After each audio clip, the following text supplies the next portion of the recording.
Hello everybody, it's December 19th and we're going through another 4-game of my top 100 games of all time list. Today we're going through 28 to 25, so sit down. That means we're moving into the top 25 games next video, so yeah, enjoy!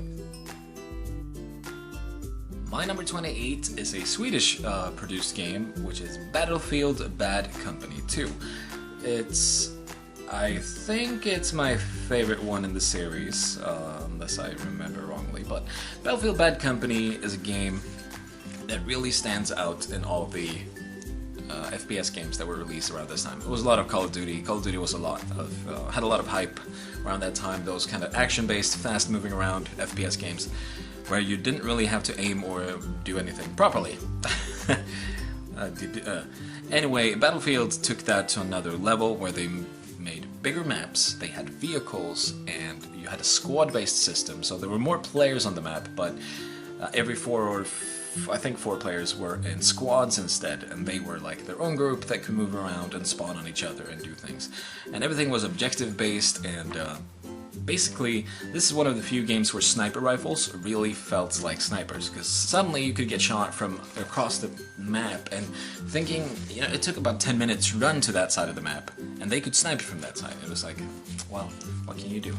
I just love the overall setting. It really feels like war, there's chaos, there's a lot of people on the ground, and you have to work together to actually win, which is something that I really enjoy with the Battlefield series overall. So, Bad Company 2 is just my favorite because that was the one that I played the most, and the story, the single-player campaign was actually fun. You played the Bad Company, which was basically, I don't remember if it was old criminals that was in that company that just got sent out to these kind of suicide missions. And it was a good game overall. The single-player and the multiplayer was great. So, Bad Company 2. My number 27 is that chaotic game that I just mentioned, and that is Modern Warfare 2, or Call of Duty Modern Warfare 2. A follow-up to the very, very popular Modern Warfare game. Modern Warfare 2, the one thing that I remember about this is the maps were alright. The upgrades got changed in this game, so instead of just a few killstreak things, you could actually customize your killstreaks. And you could even get a nuke in this game, which just ended the game immediately and you won. You had to get 25 kills in a row to get that, and it was kind of hard. I got it once, I remember, and I was pretty happy about that. You never hardly ever used it anyway, because it wasn't really that fun. Modern Warfare, as I said, it's smaller maps than Battlefield. There are no vehicles on this, except for the killstreak rewards that you get, that you can call in, and those are usually shoppers and stuff like that. And Modern Warfare 2 was just a great game, and I remember running around with a knife in this game, because since it's so fast and chaotic, you could actually have a knife in this, and you had like a sprint distance with a knife, so you could be quite far away, activate the knife, jump forward and stab them, and that was a one-hit kill, and that was... I just loved using that on some maps where you could run through the center of the map, end up behind your enemies, and then just run up back the map and kill everybody from behind. It was always fun. So, yeah, number 27. The story, I don't remember the story very well in Modern Warfare 2 compared to the first one, but the single players so far were still good in the Call of Duty games. Very cinematic, a lot of drama and stuff like that in those, so yeah. My number 27, Modern Warfare 2. My number 26 is very different from all the games that I've mentioned today, at least, and that is XCOM Enemy Unknown. This is the new XCOM game, so not the old ones. This was, I think, it was my game of the year that year, if I remember correctly. It was so freaking good. When I saw the game, I played the old XCOMs and I love those games. And when I saw this game, how they made everything a bit more simple, it was not as many customization options and stuff like that, I was a bit worried that the game would be too simplified and not as good. And then I played it and realized, holy moly, the way that they made everything more simple and more clear was actually great for the game, because it fits better to the modern day gaming, and it's still fun, it's still strategic, and very, very hard if you play on the hardest difficulty. You can actually play so that you can't have saves. Well, you can't save. You don't have quick saves? I don't remember exactly how it works. I just know that you can't use an older save, so the save will always save over the current one. Yeah, that must be how it is. So, except when the game bugged out, which could happen a few times, sadly, back then. I don't know if that's the problem, though.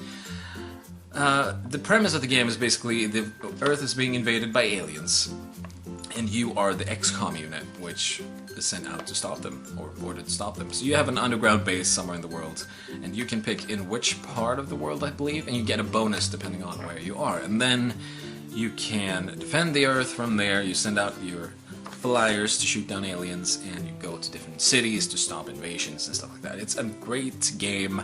The story is alien invasion, but overall the great gameplay is just amazing. And other than that, you also go into these kind of tactical battles where you have between 4 and 6 soldiers, I believe it is, and all of them can do 2 actions every turn, so it's a turn-based combat system. And they have different roles and different weapons and different gear that you equip them with before the battle actually starts, and different armors as well, which you actually have to research throughout the game to get better stuff. And you also have to take things from the aliens to actually be able to research some things. And these battles are just very entertaining. There was a 2-player mode, but that never became very popular. I loved it personally, but it was never a big thing. I hope they're releasing XCOM 2 very soon, and I hope that they make the multiplayer better in some way. I don't know how that would happen or how they would do that, but I hope that it's still there and they fixed it somewhat from the first one. So, my number 26, XCOM, Enemy Unknown.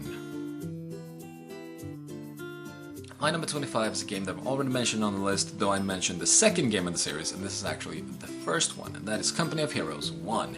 And even though Company of Heroes 2 is a better game overall, they fixed some issues with the first game. They've added the better graphics, cleaner gameplay and stuff like that. Company of Heroes 1 still has a special place in my heart, because I remember when it came out and how things were not quite balanced yet, and I remember the maps very well, and that I usually play this 2v2 online. The single player in these games don't matter that much. It's an RTS game where you usually just play online. And I remember there was one map that had 2 choke points, and me and my buddy, or my co-player, we built defenses, and that is something you can do in this game. You can build sandbags, tank traps, and like fences everywhere on the map, wherever you wanted to. So we built that around those choke points, so that nothing hardly could get through, and we set up machine gun turrets and everything around there. And then I played the English, I believe, which had the howitzers artillery that could shoot across the map, and that was hilarious, I thought. So you could build the howitzer cannons in your base, shoot across the map onto your opponent's base, and destroy it. And I just thought that was awesome and hilarious. So that is one of the reasons I really loved Company of Heroes 1, because of artillery, which was hilarious. I don't think they've added that to Company of Heroes 2 yet, and at least not that strong. They've added a few more armies to it that I haven't tried or haven't gotten yet, so we'll see. Maybe Company of Heroes 2 will surpass Company of Heroes 1 one day, but Company of Heroes at 25, that seems pretty hard to do. So, yeah, my number 25, Company of Heroes 1. Thank you for watching, everybody. This was game 28 through 25. You can click the links above my face to see the previous video and the next video, or I think it's the reverse, you'll see. And also down below you can find the link to the whole playlist where you can find all the videos uploaded so far covering all of the 100 games. So yes, thank you for watching, and I'll see you again tomorrow on December 20th, where we go through 24 to 21. So we're past 25 now, finally. I don't like Company of Heroes. I think the second game is better.